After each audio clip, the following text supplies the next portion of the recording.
इसके बावजूद भी ये 9 भाषाओं के ज्ञाता हुए।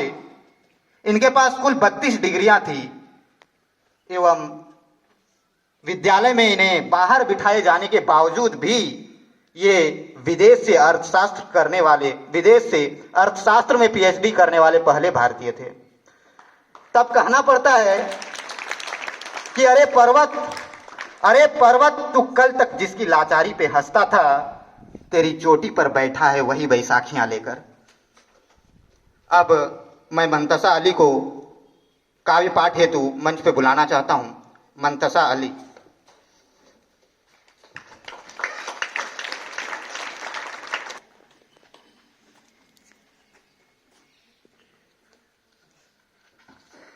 आदरणीय उपाचार्य महोदय, शिक्षकगण एवं मेरे सहपाठियों, आप सभी को सुप्रभात।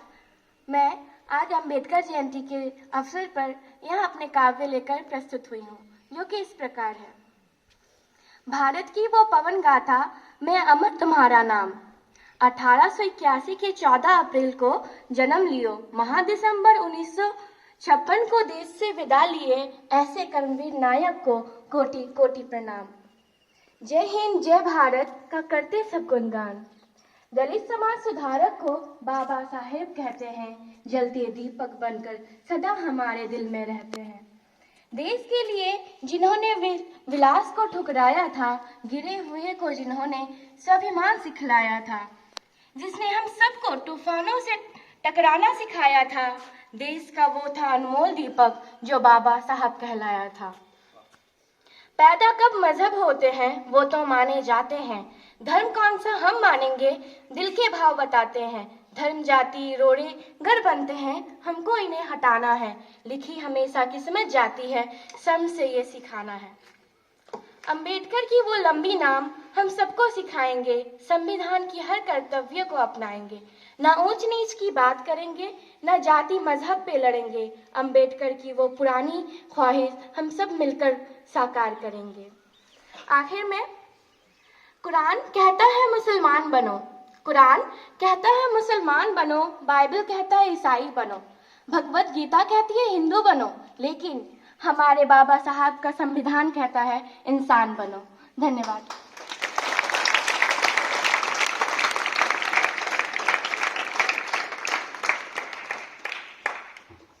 अब मैं हिस्ट्री सर जेके उपाध्याय सर को मंच पे बुलाना चाहता हूं।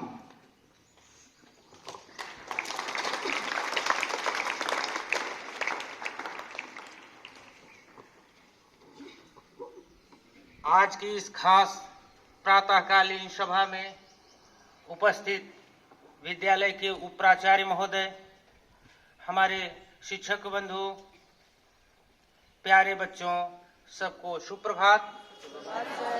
जैसा कि आप सबों को विदित है, आज ही के दिन मध्य प्रदेश के महू जिले में जो एक सैनिक छावनी थी, एक सूबेदार के यहाँ बाबा साहब भीमराव अंबेडकर का जन्म हुआ था। बाबा साहब जिस कुल में पैदा हुए थे वह निचले तबके का माना जाता था और उस कुल के लोगों को अछूत समझा जाता था। इनके पिता के रिटायरमेंट के बाद जब ये सतारा जिले गए तो वहां पर इनको शिक्षा दीक्षा लेनी थी।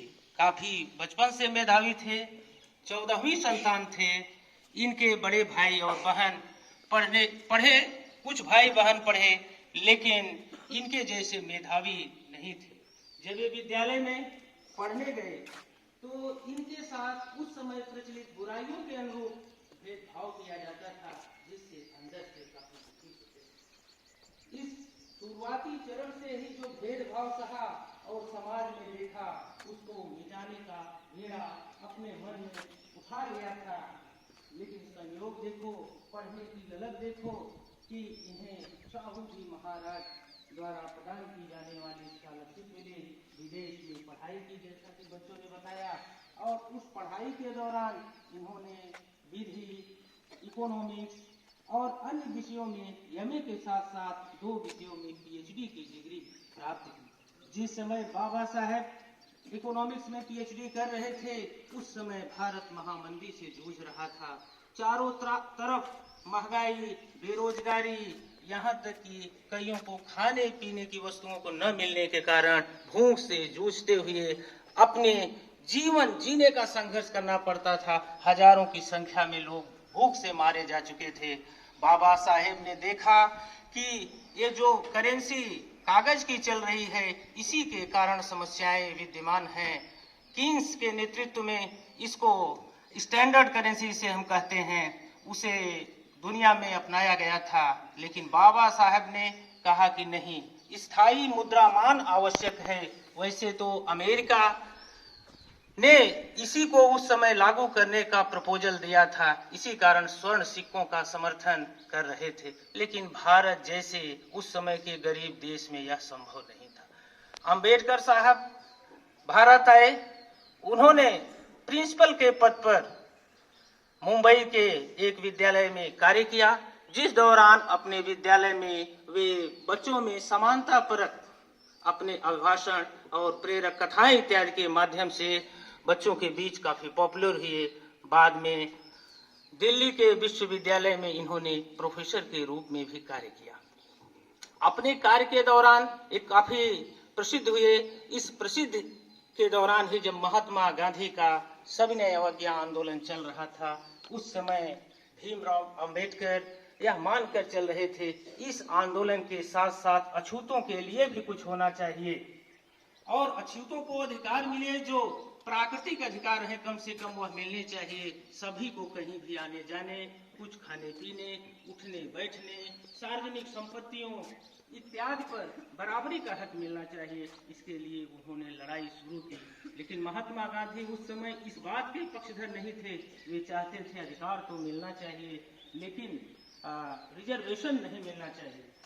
तो बच्चों, इसी समय अंबेडकर भारत में फूट डालने के लिए अंग्रेजों की जो नीति थी उसके कुछ साथ हो गए थे, लेकिन बाद में उन्हें समझ में आया नहीं, पृथक निर्वाचन क्षेत्र भारत के लिए जरूरी नहीं है, यह दलित और जो अन्य वर्ग हैं उनको बांट देगा, इससे देश और कमजोर हो जाएगा। इस कमजोरी को तभी दूर किया जा सकता है जब दलितों को राजनीतिक रूप से, साथ ही आवश्यकता अनुसार आर्थिक रूप से सक्षम बनाया जाए और दलितों के राजनीतिक हितों की लड़ाइयां लड़ते रहे।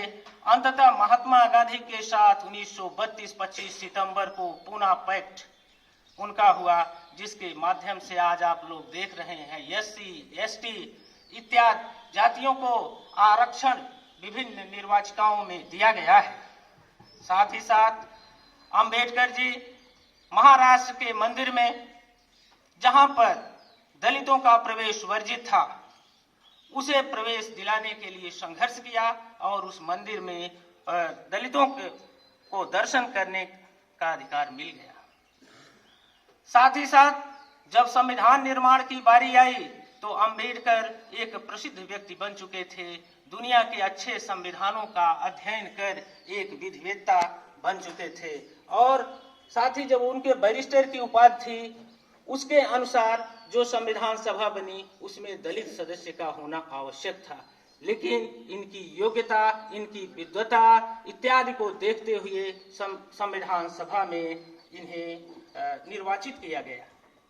जब संविधान का एक मोटा मसौदा BN राव जी ने बनाया, उसके पश्चात प्रारूप समिति का गठन हुआ और डॉक्टर अंबेडकर ने बहुत सारे उसमें सुधार कर पूरी तरह से समझो कि एक नवीन संविधान की रचना की। जैसे भारत उसी कारण से, चाहे वो जनता के अधिकार हो या फिर संसद की व्यवस्था हो, विधायिका की व्यवस्था हो या फिर चुनाव की पद्धति हो, इतनी सारी चीजें इस संविधान में लिखी गई हैं। दुनिया का सर्वश्रेष्ठ मैं कह सकता हूं और सबसे विस्तृत संविधान बना। आज हम लोगों को विभिन्न जगहों इत्यादि में छुआछूत इत्यादि का सामना नहीं करना पड़ता है। इसे कोई नैतिक समर्थन नहीं है। महिला पुरुष के बीच भी भेदभाव उसी के आधार पर काफी कम हुआ है। आज इस आधुनिकीकरण के युग में यह पूरी तरह से किसी भी रूप में प्रासंगिक नहीं है। अगर कोई इस तरीके के भेदभाव करता है या नाम इत्यादि लेता है तो कानूनन वह दंड का आज भागी भी होता है। तो साथ ही साथ अंबेडकर की देन के ही कारण आज हम लोग देख रहे हैं जो पहले के दबे कुचले लोग थे, आज यहाँ तक कि भारत के प्रमुख राजनीतिक पद जिसे प्रेसिडेंट आप जानते हैं, वहां पर एक महिला के रूप में, वो भी दलित महिला के रूप में विद्यमान है। इससे अच्छी व्यवस्था और क्या हो सकती है अम्बेडकर का योगदान कि भारत का प्रमुख ही आज दलित है और ऊपर से महिला भी है। तो हम कह सकते हैं कि आज भीमराव अंबेडकर के उस प्रयास के कारण सभी को पूरी तरह से कहीं भी पहुंचने का अधिकार मिला है। योग्यता काबिलियत अगर अपनी विकसित करोगे तो निश्चित रूप से बाबा साहेब के सपने को आप लोग साकार करोगे और कहीं भी हो रहे भेदभाव को या अन्याय को आप मिटाने के लिए सज्ज रहोगे। उसके लिए आंदोलन जरूरी हो तो आप उसमें आवश्यकता अनुसार अपनी सहभागिता कर सकते हो। प्यारे बच्चों, आप लोग काफी देर से खड़े हैं, तो मैं भीमराव अंबेडकर साहब को नमन करते हुए अपनी वाणी को विराम देता हूं। धन्यवाद।